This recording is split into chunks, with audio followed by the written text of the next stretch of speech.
In the grand hall of the Viranti court, a duke was destroyed today. Not by sword or decree, but by a whisper. The man responsible stood in the shadows, holding a single black chess king. He never raised his voice. The courtiers called him the Quiet One. But their whispers held terror, for his schemes had reshaped the empire. Within his private ledger, a matrix of every lord and lady. Their fears, their biases, their breaking points. And now, another name was crossed out. The king would thank him for revealing treason that he himself had planted. They never see the board, only the pieces. But to understand his rise, one must go back. 4 years earlier, a young reincarnator opened his eyes in a foreign world, a gifted psychologist from Tokyo, now reborn as the orphaned ward of a minor count. Given a junior secretary's post, he was invisible, the perfect vantage, and within a month, he had already begun to map the court's hidden architecture. His first morning as a secretary, Toshiki was led to a cramped office stacked with dusty ledgers. The ceiling leaked, but the view onto a servant's corridor offered priceless intelligence. I know this is not what you expected. You were a scholar in your homeland? Here, you are my ward, and I am only a minor count.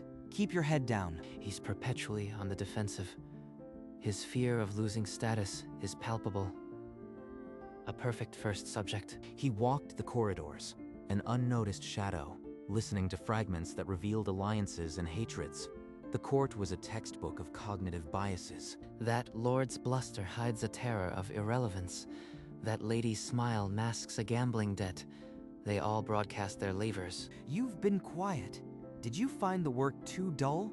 I warned you, the court chews up dreamers. On the contrary, my lord, I find it fascinating.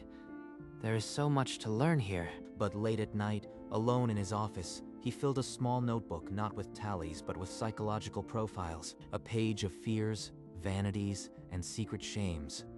A grid of influence he called his matrix. Within weeks, that matrix would draw its first real power, and the Quiet One would speak his first silent command. 2 names rose from the matrix: Duke Vasily, whose bluster hid a fragile ego, and Duke Alesso, whose silences concealed layers of suspicion. Vasily needs dominance like air.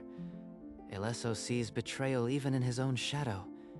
A single spark will turn them against each other. He studied them at the weekly council, noting how Vasily puffed at any slight, while Alesso's gaze tracked every whisper. A careless boast from Vasily, a veiled threat from Alesso.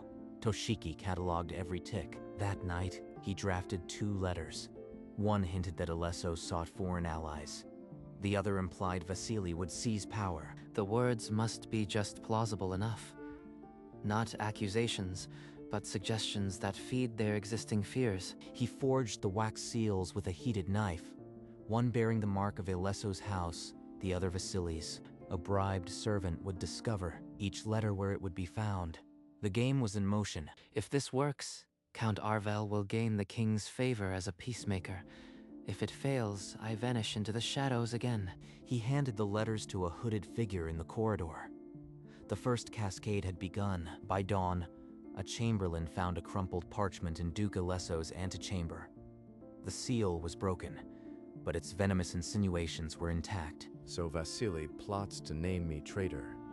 The fool thinks I wouldn't notice his clumsy spies. On the other side of court, Duke Vasily received his own planted missive. His roar echoed through marble halls. You dare accuse me of seeking foreign aid, Alesso? Your own dealings with the border lords stink of corruption. I speak only from evidence, Your Majesty. Vasily's ambitions have long threatened the peace. The court split into factions, days dissolving into accusations. The kingdom's 2 pillars clawed at each other's throats. I had no idea my advice would be welcomed. Toshiki, your suggestion to mediate was inspired. Merely showing the court that your house values stability over ambition, my lord. 2 restless dukes make one grateful king. The feud burned for weeks, but the Quiet One had already turned the chaos into a ladder. Count Arvel's star began its ascent. Stage 1 complete, now. While they bleed each other dry, I'll position Arvel for the Duke's council. A year of quiet machinations reshaped the court. Duke Vasily, once a roaring lion, now skulked in his estate, his influence shattered. Duke Alesso had been exiled to the borderlands. Count Arvel was now Duke Arvel, his coronet gleaming, his voice heard in the gleaming, his voice heard in the king's council. And Toshiki, the unseen architect, stood at his right hand as senior advisor. 3 cascades, each one elevating Arvel while neutering a rival. The Matrix is proving its worth. But with greater visibility came keener scrutiny. A senior Marquess, a relic of the old court, had begun to trace the pattern. He stopped Toshiki in the marble corridor, demanding to know how a minor secretary had risen so fast. He's probing. Let him probe. Every question reveals his own biases. The Marquess took his suspicions to Chancellor Vec, requesting an audit of Arvel's sudden prosperity. Audit a loyal duke because of coincidences. The court would laugh. Let it go. But Toshiki's agents reported the conversation. The old man was a loose end. Time to weave another thread. This Marcus fears irrelevance. I will give him a conspiracy to chase one that leads to his own undoing. Within a week, a forged letter appeared in the Marquess's private study, its script mirroring Duke Arvel's hand, hinting at bribes paid to the Exchequer. The Marquess, blind with vindication, stormed into Chancellor Vec's chambers, demanding an immediate audit. Before the full court, with the king presiding, the old Marquess accused Duke Arvel of bleeding the treasury. His voice rang with righteous fury. Toshiki, this is ruin. You assured me the ledger was clean. No, my lord. You are about to be vindicated. The old wolf has just produced the evidence of his own crime. That afternoon, Toshiki's agents revealed a hollow statue in the Marquess's estate. Inside, a meticulous record of his own embezzlements. The king, enraged by the deception, stripped the Marquess of his lands and titles before the entire court. You exposed a serpent in our midst, Toshiki.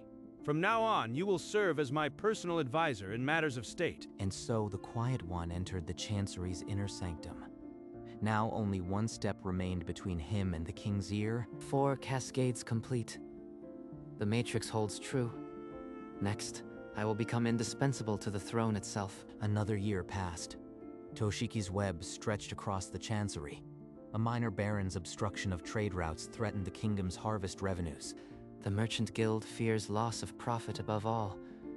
If I frame the baron as their obstacle, they will tear him apart from me. In the tavern's back room, Toshiki slid a forged ledger across the table. It detailed the baron's secret grain hoarding. Within days, guildmasters stormed the throne room, waving the evidence. The baron's denials only deepened the suspicion. The king, weary of noble infighting, saw a chance to assert royal authority.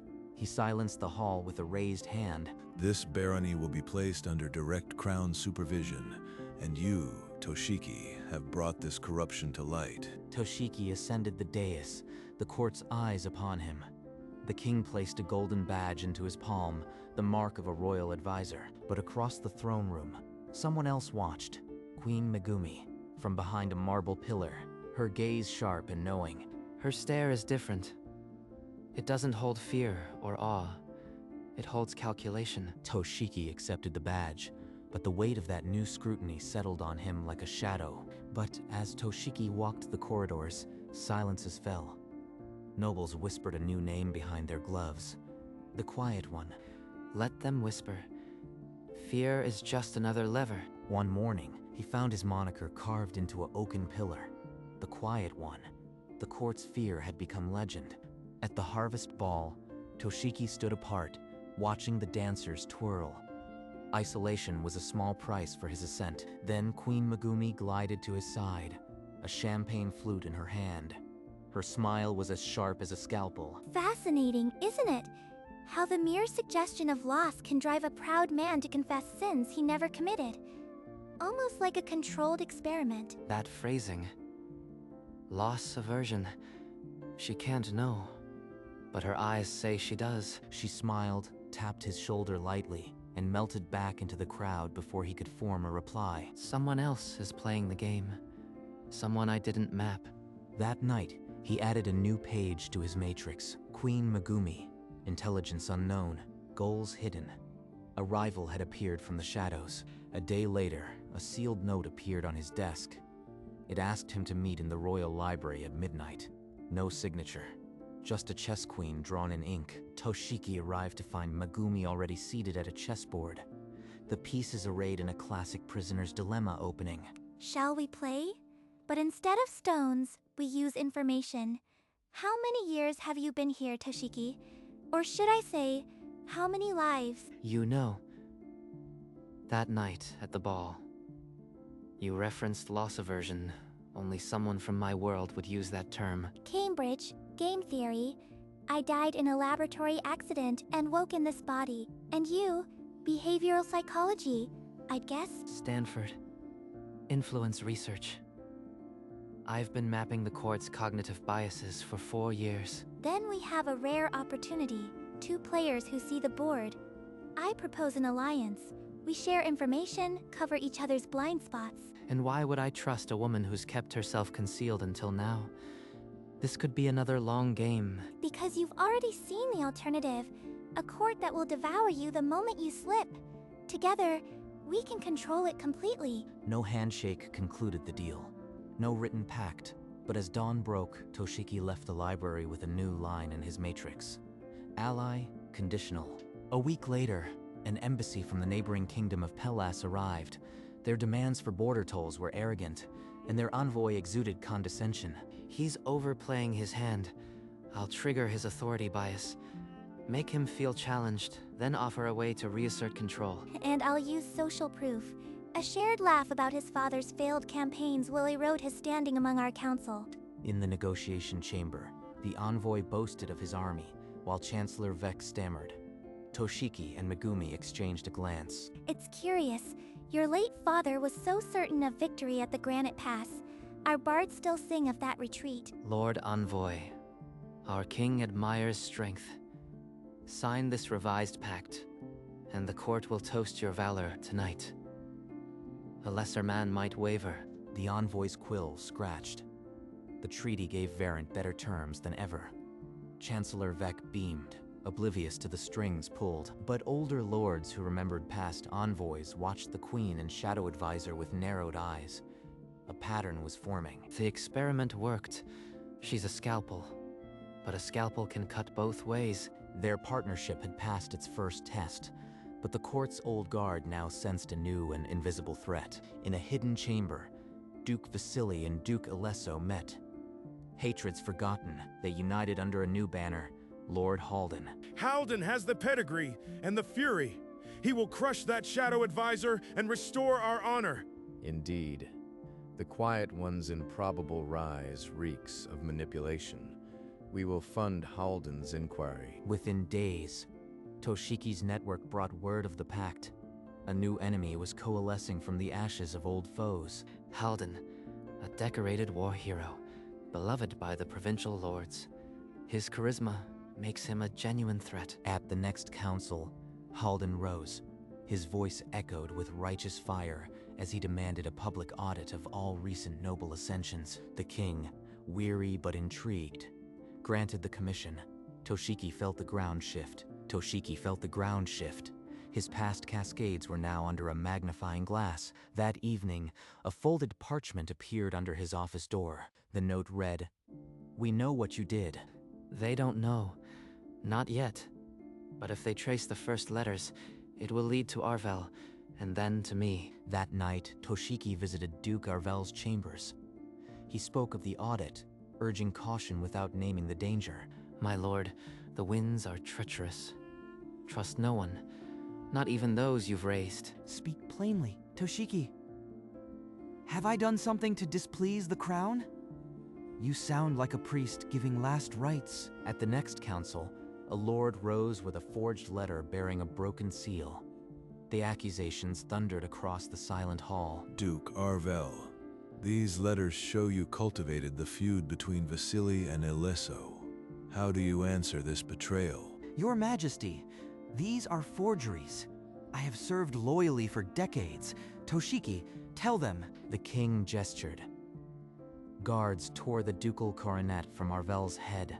As they dragged him out, his eyes sought Toshiki's, and found nothing. I sacrificed a piece to protect the board. That is what I tell myself. He stood before the fractured glass long after the guard's footsteps faded. The door opened softly behind him. Queen Megumi placed a hand on his shoulder. No words, but her grip was firm, and he did not pull away. 2 days after Arvel's sentencing, King Alistair collapsed during the morning audience. The court's fragile peace shattered. Halden seized the chaos, his voice cutting through the murmurs. Halden declared, "Under law, a regent must be appointed. I nominate myself to protect the realm." He moves faster than expected. A regency would give him absolute power. We must counter. That night, Toshiki and Megumi met in the queen's study. Ancient law books piled between them. There is a clause. If the king is unable to rule and no successor is named, a joint council of 3 can be formed until the prince comes of age. We need one more. Chancellor Vec will support whoever holds the most influence. I can ensure his vote. Then, Halden will demand a seat. Let him have one. We'll control the other 2. It will look like a compromise, but we'll command the votes. By dawn, they had drafted the proclamation. Toshiki slipped out through the servants' passage, his mind already crafting the Chancellor's inducement. When the council assembled, Halden's faction filled half the benches, but the Quiet One and the Queen had prepared their countermove. The council chamber buzzed with tension as Halden's supporters called for a vote. Toshiki sat motionless, his fingers lightly tapping a chess piece. Halden rose, his voice booming. He painted a vision of a kingdom adrift, offering himself as the sole anchor. He's weaponizing the unknown, but fear of loss can be redirected. My lords, a single regent court's disaster. Recent history proves concentrated power breeds corruption. A council of 3 ensures balance and guards each faction's interests. Count, Her Majesty values loyalty. Serve on this council, and your province's voice will be heard and rewarded. The vote came. Hands rose, 8 for a joint council, 5 for Halden's regency. A precarious victory. A margin of 3. He still commands a 5th of the council. This is a reprieve, not a solution. Halden bowed stiffly, his eyes promising retribution as he strode from the chamber. Across the room, Toshiki met Megumi's eyes. A small, knowing nod passed between them. The council was formed, but the Quiet One knew a temporary truce was no substitute for a permanent leash. The council's balance was a facade. Halden's faction simmered. Toshiki knew that to cement permanent control, he needed a title beyond reproach. Megumi, we've maneuvered together, but to truly secure this kingdom, I must become your consort. A marriage will make our command absolute. A political union. I expected this. I agree. On one condition, we rule as equal partners, no hidden agendas, no manipulation between us. Agreed. Our mutual trust is a Nash equilibrium. Deviating from cooperation would harm us both. No romantic vows were exchanged. Instead, a handshake sealed the union, their minds already calculating the court's response. At the next court session, Chancellor Vec announced the betrothal. Gasps echoed through the hall. Halden's face darkened. His hands gripped the table until his knuckles whitened. Any objections, Lord Halden? The kingdom needs stability, not further division. Now Halden must oppose the crown directly. His coalition will crumble under the weight of loyalty. Thus, the feared advisor became king consort. But the dance of shadows continued, and the final checkmate was yet to be played. The grand hall blazed with candlelight. King Alistair, frail but upright, presided over the union of his queen and the feared advisor. The vows were exchanged, the kingdom's fate woven into a new crown. But absence hung in the air. Halden's seat remained empty. The great doors crashed open. Lord Halden strode in, his loyal guards flanking him, his voice a thunderclap. He accused them of conspiracy, of weaving a web to usurp the throne. His words were laced with fury. Lord Halden, this is a sacred rite. Are you objecting to the king's own blessing upon our union? Your emotional plea reveals your envy, not evidence. The court sees a man who cannot bear to lose power to a greater cause. Halden's supporters exchanged uneasy glances. The cold logic of the Quiet One stripped their rebellion of its righteous cloak. One by one, his men peeled away until Halden stood alone, a solitary figure of impotent rage. The ceremony resumed. Silver rings glinted as the couple sealed their pact before gods and men. That night in the library, the king consort and the queen set a chessboard between them. Not for a game, but for the decades yet to come. Under their joint rule, tax revenues climbed without heavy hands. A lottery for honest reporting made civic duty a game the people wanted to play. The choice architecture is subtle. No one feels coerced, yet the desired outcome arises. It's elegant. Self-interest now aligns with the crowns. The matrix has scaled from court to kingdom. One afternoon, a burly guildmaster stormed the council, brandishing a petition against the new tithe schedules. Revert to the old system then. Your ledgers show it cost more in fees. Or trial this for a season. The guildmaster hesitated, then scratched his name. Choice architecture had won again. In a shadowy corridor, a hooded informant slipped a folded note into Toshiki's palm. The scrawled message faltered. Gregor amasses arms in the east. He names you the puppet master and swears to sever the strings. Gregor's pride is his fulcrum. Let him overcommit in public, and his coalition will shatter under its own weight. We'll give him a stage, then let his own words trap him. He'll be the one tightening the noose. 3 days later, the great hall fell silent as Lord Gregor marched in, armed men at his back, their boots echoing on marble. He pointed a mailed fist at the dais where Toshiki sat beside the queen. Gregor roared, demanding Toshiki step down, a foreign manipulator who had poisoned the crown. By all means, Lord Gregor, present your evidence. This court listens to reason, not volume. You would return us to the chaos of strongmen, Lord Gregor? Ask the merchants and farmers you claim to protect. Murmurs swept the galleries. Gregor's men exchanged uncertain glances. The strong arm's confidence wavered. One by one, swords clattered to the floor. The rebellion disarmed itself before a single drop was shed. Gregor stood alone, his chest heaving.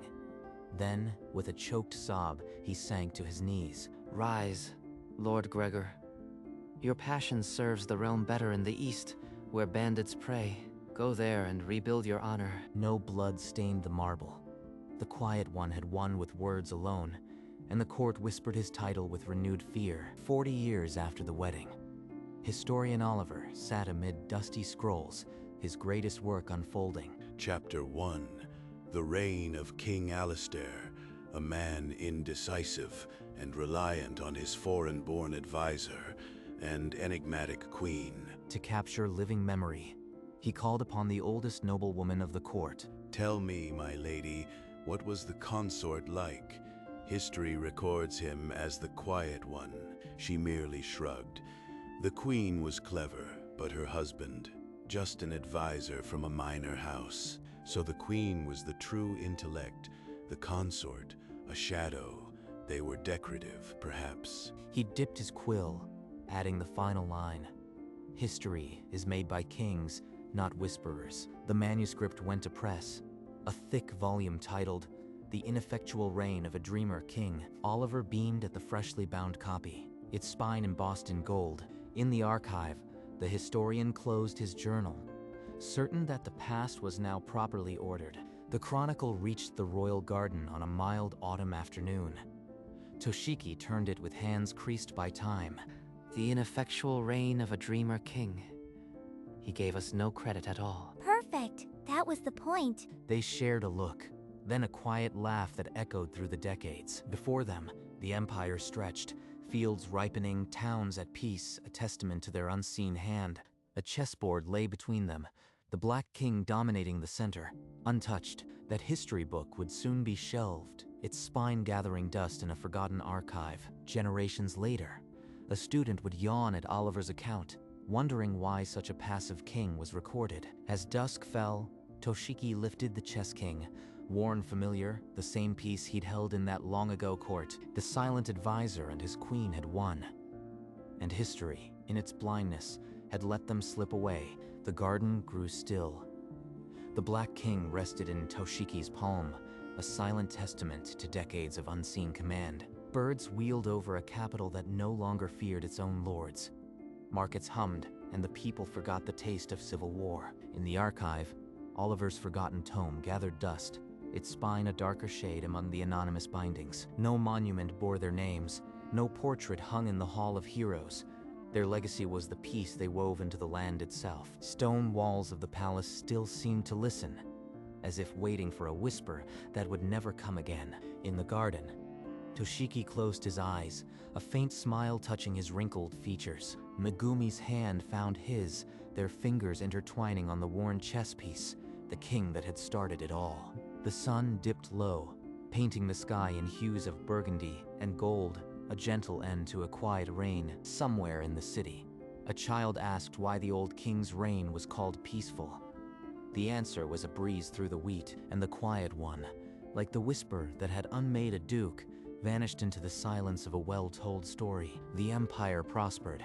Its foundations laid not by conquest, but by choice architecture and quiet nudges. Scholars, centuries later, would puzzle over the peace, attributing it to fortune or a pliant nobility. The corridors of power still bore echoes of the quiet one, though none remembered his face. The carving on the oaken pillar had long since been sanded away, yet the myth of the Whisperer lingered, and, in the royal garden, now a quiet memorial, a single chess piece remained on a stone bench. It was worn smooth by decades of handling, a black king that had never been captured. No historian would ever link it to the realm's golden age, and that, above all, was their victory. The children in the streets played beneath spires built by kings, but the peace they knew was woven by whisperers. And when the last page of Oliver's forgotten book crumbled to dust, the story of the Quiet One remained untold, just as it was always meant to be.